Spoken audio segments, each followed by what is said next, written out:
The 19th century brought humanity its most powerful intellectual upheaval. The old world, built on agriculture and faith, was rapidly transforming into a world of steam, electricity, and precise calculation. Yet the more science explained the workings of the universe, the more powerfully people were drawn to the unknown.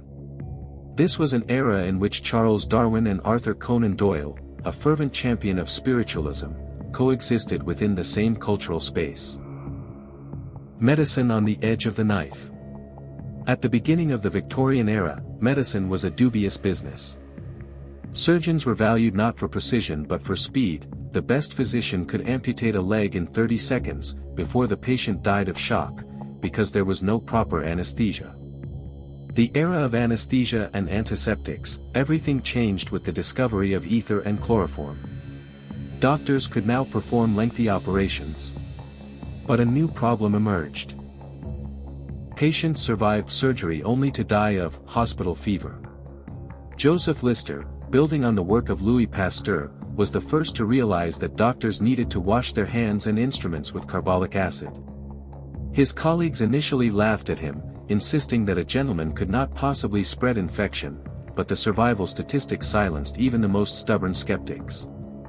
The anatomy boom. To treat people, you had to understand how they worked. Demand for corpses in medical schools was so great that a grim profession emerged, the resurrection men, body snatchers who dug up fresh graves to sell cadavers to surgeons. This led to widespread paranoia. Wealthy people commissioned iron coffins and metal cages to be placed over their graves. Spiritualism, science of the beyond. In 1848, two American sisters, Kate and Margaret Fox, claimed to be communicating with a spirit in their home through mysterious knocking sounds. That spark ignited a fire that swept across all of Britain. Spiritualism became not just a fashion, but a new religion for those who had lost faith in the church yet weren't ready to become atheists. Seances in the drawing room, a typical Victorian evening might involve sitting around a table in complete darkness.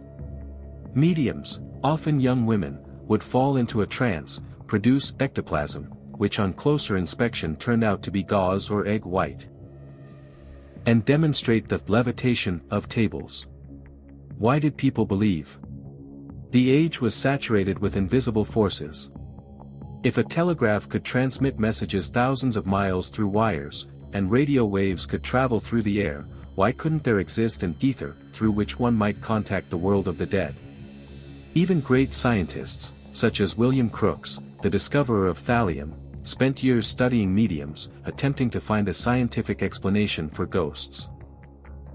Spirit photography, the arrival of the camera produced yet another peculiarity. Charlatan photographers used double exposure to develop the translucent figure of a deceased relative alongside a living person in a photograph. For inconsolable widows who had lost loved ones to the many diseases of the time, this was their only comfort. Collectors, curiosities, and Egyptian madness. Victorians were passionate collectors. Thanks to colonial expansion, curiosities from every corner of the world poured into London. Owning a cabinet of curiosities, Wunderkammer, was obligatory for any self-respecting intellectual. Naturalism and taxidermy, natural history was in fashion. Homes were decorated with stuffed exotic birds, collections of dried insects, and pressed plant specimens. This enthusiasm sometimes took peculiar forms. Walter Rothschild, for instance, rode through London in a carriage drawn by zebras, and his private museum housed thousands of mounted specimens, from hummingbirds to giant tortoises. Cryptozoology and forgeries, the public hungered for wonders, and the market responded. At fairs and in private collections, Fiji mermaids appeared, the upper half of a monkey sewn onto a fish tail, alongside unicorn horns, narwhal tusks.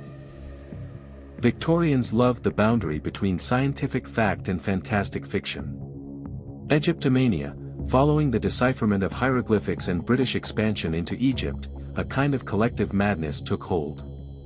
Mummies became a commodity. It reached the point where London society held parties whose main event was the unwrapping of a mummy, to the applause of guests. Ancient artifacts were ground into powder and used as medicine or as paint for artists, known as mummy brown. The fear of degeneration. Science produced not only fascination but also deep anxiety. Darwin's On the Origin of Species, 1859, shattered the belief that humanity was made in the image of God. This gave rise to the fear of degeneration, the troubling thought that if man had evolved from an ape, he might evolve back. This fear found expression in the literature of the time. Strange Case of Dr. Jekyll and Mr. Hyde in H.G. Wells's The Island of Dr. Moreau were meditations on how far a scientist might go in his experiments before losing his humanity entirely. Conclusion. Victorian science and its strange obsessions are the story of humanity in a period of transition. It was a time of naive faith that soon we would know everything, from the structure of the atom to the secrets of the afterlife. Despite the abundance of charlatans and bizarre collections, it was precisely this wild hunger for detail and the compulsion to classify everything in existence that laid the foundations of modern biology, chemistry, and physics. The Victorians taught us to look at the world closely, through the lens of a microscope, through the eye of a camera, and sometimes, through the crystal ball of a medium.